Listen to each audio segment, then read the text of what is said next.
membagikan pengalamannya ketika 3,5 tahun dia terjerat love scamming itu dalam sebuah buku ya. Yes. Bukunya judulnya adalah Dangerously in Love. Dangerously in Love. Nah, Yes. hari ini kita mengundang Fania untuk bertanya pengalamannya dan supaya kita juga waspada supaya tidak menjadi korban. Kalau kita lihat ini berita-berita ya, berita-berita yang muncul itu ada penggerbekan, memang itu sindikat ya. Ada beberapa WNA, ada WNA Nigeria, WNA China juga, dan warga lokal juga ada yang di Solo itu kalau nggak salah. Kalau itu adalah laki-laki 200, tapi dia mengakunya adalah perempuan, gitu ya. Jadi jeratnya macam-macam gitu. Dan ini kalau kita lihat juga korban-korbannya seperti tadi sudah di VO juga ada beberapa korban dan itu nilai kerugiannya bisa banyak ya. Terakhir kalau yang curhat sama kamu udah sampai berapa? Ada yang 11 M. 11 miliar. Yes. Oke. Nah, kita tanya dulu ke Fania ya. Kondisi kamu pertama kali ketika kamu mulai kenal nih sama si Azam ini. Azam. Baru putus. Baru putus. Putus dari hubungan yang 16 tahun. 16 tahun. Yes. Jadi ada sesuatu yang rutin tuh selama 16 tahun. And then aku putus, and then after that kosong hati, hampa. Abis itu udah gitu COVID. Jadi udah deh gabut. Gabut ya. Gabut. Kosong, gabut, terus ada kebiasaan rutinitas yang hilang. Apa sih dia? Apa yang menurut kamu tuh dia apa? Tiap hari tuh dia? Tiap hari konsisten. Oke. Jadi kayak hi baby atau hey babe, kan namanya independent woman gitu kan kayak digituin kayak iya apa sih gitu ya. Jarang-jarang gitu kan. Karena dia profesional juga kerja ya. Yes, betul. Terus habis itu kenapa kamu jawab? Apa yang membuat kamu menjawab dia? Ya satu gabut itu dan dua hatiku kosong. Hatimu kosong? Hatiku kosong. Jadi saat itu aku masih kayak validasi itu dari orang lain. Validasi dari orang lain? Dan orang itu ganteng lagi ya fotonya? Yes, orang Rusia ngakunya. Ngakui Rusia? Awalnya Rusia ngakunya. Kamu ngecek juga nggak sih profilnya? Ngecek juga. Kamu kenalannya di Instagram kan?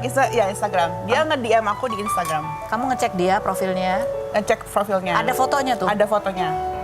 Terus apa yang membuat kamu percaya bahwa iya itu orang Rusia? Karena dia ngepost apa sih profilnya tuh kayak jelas gitu loh, kayak dia naik sports car, dia punya cryptocurrency bisnis, kayak gitu loh, terus brewokan, terus ganteng tinggi gitu kan, jadi kayak aku dulu suka tipe-tipe bule gitu kan, jadi kayak wah ini cakep nih gitu. Kamu kan pacarnya 3,5 tahun ya? 3 tahun 7 bulan. 3 bulan. Nggak ada momen-momen kamu curiga atau momen-momen kamu ada momen curiga. Jadi ketika 2 hari setelah chattingan sama dia lewat WhatsApp, kan di Instagram move ke WhatsApp.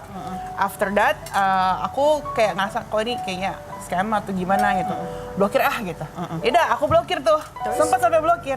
And then karena gabut, kosong sama hampa, jadi ya udah aku iseng lah nih. Iseng lah. Nothing tulus lah gitu. Ya udah aku unblock. Cuman ngobrol doang. Ngobrol doang gitu kan. Jadi pertama-tama dia minta duit ya. Ini love scamming ini karena ada ya kayak diporotin gitu kan. Yes.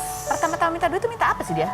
Babe, aku pengen kamu kan transfer ke aku soalnya aku mau bayar kosan. Atau mau bayar listrik. Orang Rusia tuh kos ya? Iya, atau kayak kasarnya bayar apartemen lah ya.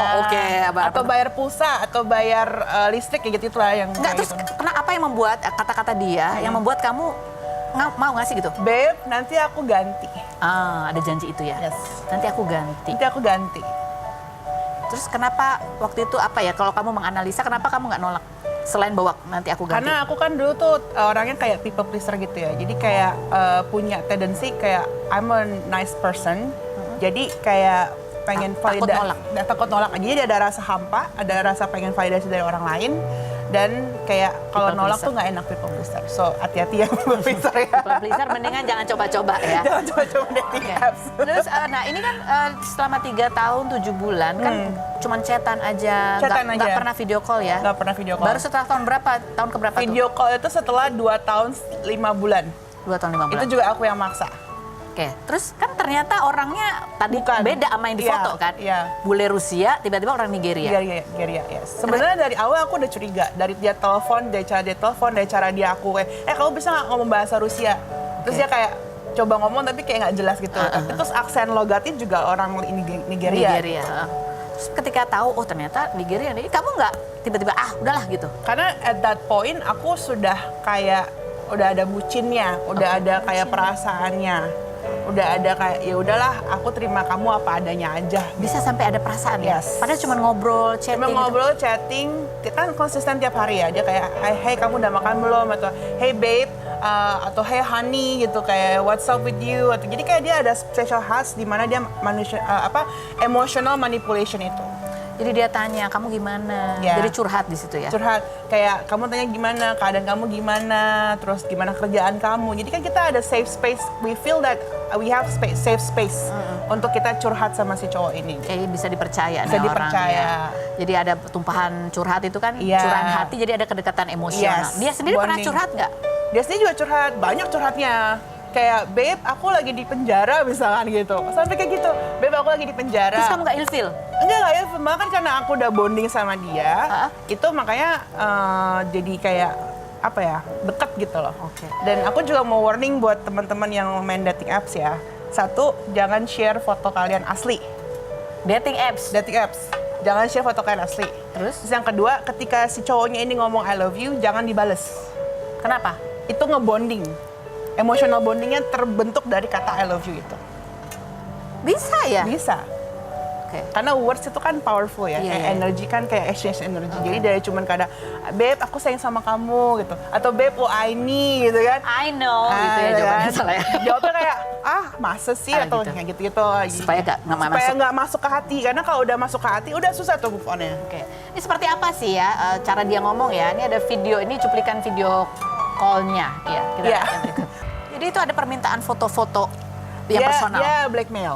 Blackmail. Yes. Dia ngancam aku untuk nyebarin Foto-foto aku punya kamu. foto video basically. Because aku udah dalam masa itu tuh aku udah dalam poin dimana I trust him so much. To the point that kita udah kayak emang pacaran Iya, aja pacaran, gitu. ya. And then kita bukan duda Iya, tapi pokoknya maksudnya lebih ya kayak kirim-kiriman lah. kirim-kiriman lah Oke. gitu kan. And then dia minta duit lagi waktu itu around 350 USD dalam bentuk kripto. Alasan dia untuk bayar kontrak rumahnya dia. Oke. Ini kan lumayan lama ya, 3 tahun 7 bulan. Yes. Kalau kamu menganalisa perasaan kamu gitu, apa yang membuat kamu tuh bertahan cukup lama gitu? Walaupun pasti ada curiganya, ada mulai aneh, ada mulai ancaman. Ego. Ego. Hati-hati banget dengan ego. Apa egonya tuh gimana? Egonya adalah yang pertama itu yang 2 tahun, kenapa bisa 2 tahun 5 bulan awal, aku egonya adalah aku pengen tahu siapa sih sebenarnya orang ini. Benar nggak sih dia? Bener nggak sih dia? Oke. Siapa sih dia di belakang suara ini? Oke. Orangnya kayak gimana sih? Oke. Terus setelah tahu mukanya, Setelah tahu mukanya, udah mulai die down.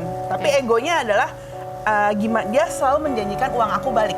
oh, Tapi setiap kali dia menjanjikan uang aku balik, selalu kayak, Fania kamu top up dulu ya, misalkan $200, atau top up dulu ya $100.000, atau kayak, Fania tunggu ya, nanti ada lawyer aku, kamu bayar lawyer aku atau bayar banker aku supaya Oke. uangnya bisa keluar. ini modusnya seperti investasi bodong gitu ya. Yes.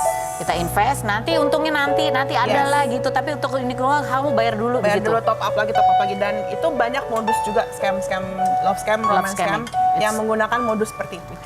Seboncos apa kamu secara keuangan? Bukan lumayan lagi, damage ya, boncos banget ada. Sampai berhutang. Sampai berutang. Jadi uang segitu banyaknya itu kan mungkin tadi di beberapa caption Rumpi Nausika sudah mention juga ya. 2,1. 2, segitu ya.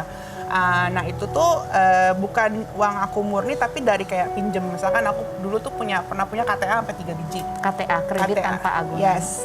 Pernah punya pinjol sampai 10, itu juga pernah. Jadi kayak semuanya itu tuh dari hutang-hutang akumulasi dan aku kasih ke dia lewat kripto. Masih ada utangnya? Puji Tuhan, Sudah lunas? sudah lunas, dibantu sama keluarga aku. Jadi sekarang utang yang aku punya itu bukan utang dari pinjol atau dari mana, Sampai sempat mau dikeluarin dari kakak katanya? sudah dikeluarin dari kakak walaupun belum nikah. Sudah dikeluarin dari kakak. Titik apa yang membuat akhirnya Fania bisa sadar dan bagaimana cara dia menyembuhkan diri gitu. Ya. Dan ada yang menarik ya, ketika dia sudah menyembuhkan diri, dia udah tahu dia bisa melepaskan, tiba-tiba itu orang muncul lagi Oh ya. dengan modus baru lagi. Nih Yes. aku ganti nih duitnya nih dalam bentuk kripto Iya. senilai 2,1 M. Iya. Tapi kamu harus selain berikut ini, jangan kemana-mana. Tetap di Rumpi Nausika.